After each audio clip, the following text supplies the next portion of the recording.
I am the Tofu Golem. Please enjoy the video. In this video, I will show how to make cabbage Manchurian without sauce. First, finely shred about 2 cups of cabbage and squeeze out excess water. Next, in a large bowl, mix the shredded cabbage with 1/4 cup of all-purpose flour, 2 tablespoons of cornstarch, 1 teaspoon of ginger garlic paste, and a pinch of salt and pepper. Form this mixture into small, bite-sized balls, about 1 inch in diameter.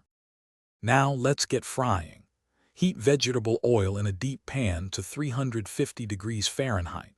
Carefully drop the cabbage balls into the hot oil, frying them in small batches to avoid overcrowding.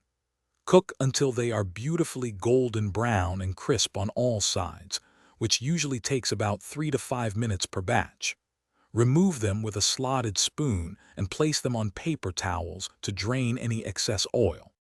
With our Manchurian balls ready, it's time for the flavor base.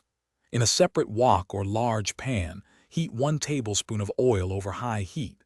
Add 1 tablespoon of finely chopped ginger, 1 tablespoon of minced garlic, and 2 chopped green chilies.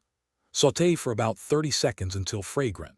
Then, add 1/4 cup of diced onions and 1/4 cup of diced bell peppers, stir-frying quickly for about 1 minute to keep them crisp. Finally, let's bring it all together for our delicious dry cabbage Manchurian. Add the fried cabbage balls to the wok with the stir-fried vegetables. Drizzle in 1 tablespoon of soy sauce and 1 teaspoon of rice vinegar, tossing everything gently to coat.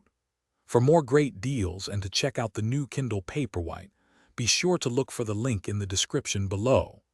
Garnish with fresh spring onions and serve immediately as a fantastic appetizer or snack. Enjoy your homemade dry Manchurian.